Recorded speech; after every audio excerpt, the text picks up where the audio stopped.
Autre actu ce soir, c'est avec André Onana qui hier, avec Manchester United, ont été accrochés 3 buts partout sur la pelouse de Galatasaray en Ligue des Champions toujours. Et le gardien camerounais s'est malheureusement une nouvelle fois, ou alors une fois de trop, illustré dans sa capacité à alterner le bon et le moins bon.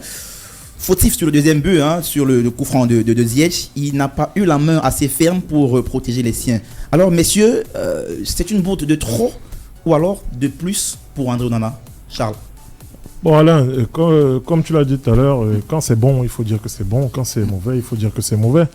On a l'impression, depuis le début de saison, en tout cas, et beaucoup plus sur ces derniers matchs, qu'il y a deux André Onana. Ouais. Il y a l'André Onana du championnat, où on a eu le plaisir de découvrir donc, qu'il est le gardien qui fait le plus d'arrêts, qui est le gardien qui a le plus de clean sheet donc, à son actif. Mais en contrepartie, en Ligue des Champions, donc, on a un gardien qui est à presque, 3 buts par match. Et donc, ça pose problème parce qu'aujourd'hui, Manchester United se retrouve dans une situation assez compliquée donc, au niveau donc, des points. Et je pense qu'il est grandement fautif là-dessus. Il faut peut-être donc qu'il se remette un peu en question parce que c'est des fautes de main directe.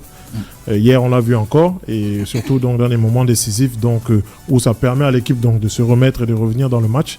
Et les gardiens aussi, c'est ça. Il avait dit une fois, il faut en conférence de presse, quand il était très acculé, il faut assumer et il faut aller de l'avant. Donc je pense qu'il est dans une période où il a besoin de prendre de la confiance parce qu'après, nous, au niveau du Cameroun, on va avoir besoin d'un grand André Onana comme on l'a eu contre le Burundi.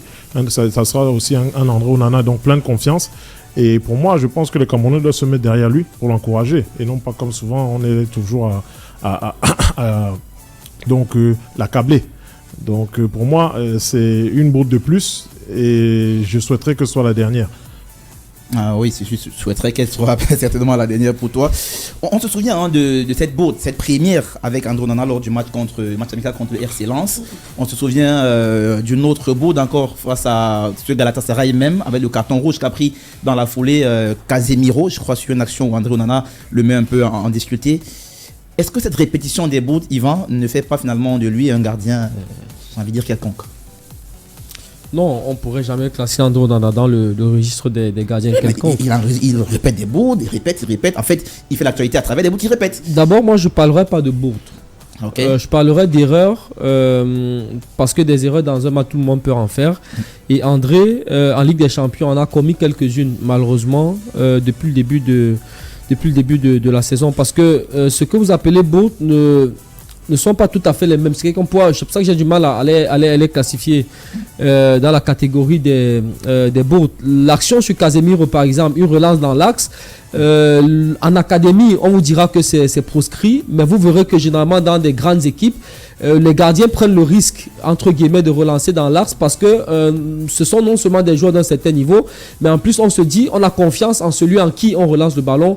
Après, ça peut mal tourner et derrière, ça occasionne un but. Mais sur la même action, si l'adversaire récupère le ballon et qu'il n'y a pas but, forcément, on parlera pas de but. Pour revenir au match d'hier, sur le coup franc, par exemple, et d'ailleurs, avant d'arriver dans cette émission, j'étais en discussion avec quelqu'un.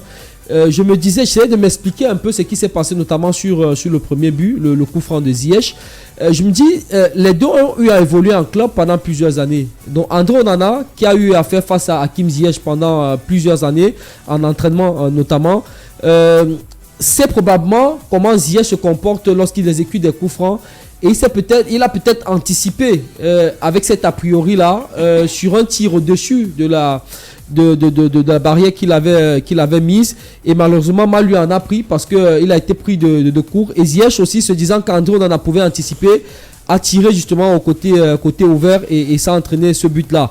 Sur le deuxième but, l'erreur est beaucoup plus nette parce que la main malheureusement n'est pas très ferme, parce que j'estime que c'est un ballon qui normalement avec les qualités d'André Onana il doit pouvoir le sortir, mais malheureusement sa main n'est pas très ferme sur cette balle là, et derrière il ne réussit pas à faire ce qu'il faut pour justement mettre le ballon sur le côté, et ça entraîne le deuxième but qui derrière permet à cette équipe de Galatasaray de se remettre et finalement de revenir dans la rencontre.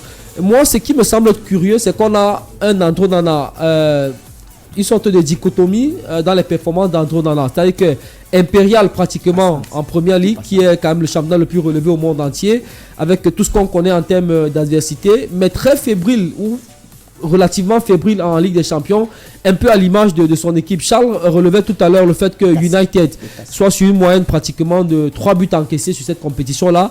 Ça ne peut pas être que le fait d'Andro Onana. Les 14 buts, si on enlève les 3 erreurs directes du Bayern de Munich, ou alors les 4 erreurs directes, Bayern de Munich, Galatasaray sur le match aller, et les 2 erreurs d'hier, ça fait quand même qu'il y a 10 autres buts.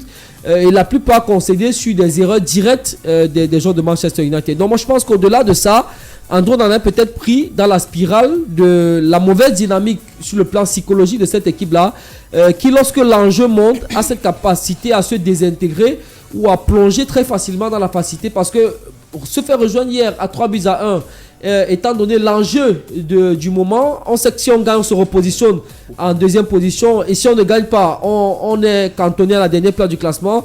Étant donné l'enjeu en termes de qualification pour la suite de la compétition, se désintégrer aussi facilement dans un match aussi important, alors qu'on a réussi le plus difficile en menant de 2 buts d'écart à l'extérieur, ça ne peut pas être que le fait d'Andro Onana. Donc je pense qu'il y a un problème général qui est psychologique, peut-être lié au fait que sur le banc de touche, l'entraîneur ne semble plus forcément maîtriser grand chose, et qui dans ce type de situation là, le discours par exemple, c'est souvent ce qui vous permet de vous maintenir à flot et de vous maintenir concentré dans un match, même si on peut estimer que ce sont des professionnels et qui doivent parfois trouver naturellement, individuellement, les ressources pour pouvoir rester dans la rencontre.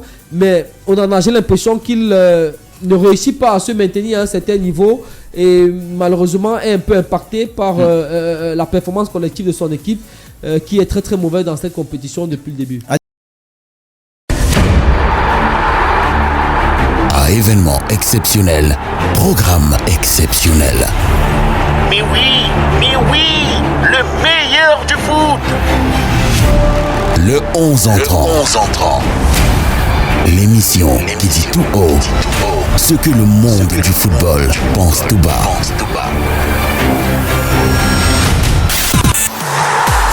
Le 11 entrant. Une émission diffusée en direct et en simultané sur CFoot et Njambo FM tous les jeudis entre 21h et 22h30.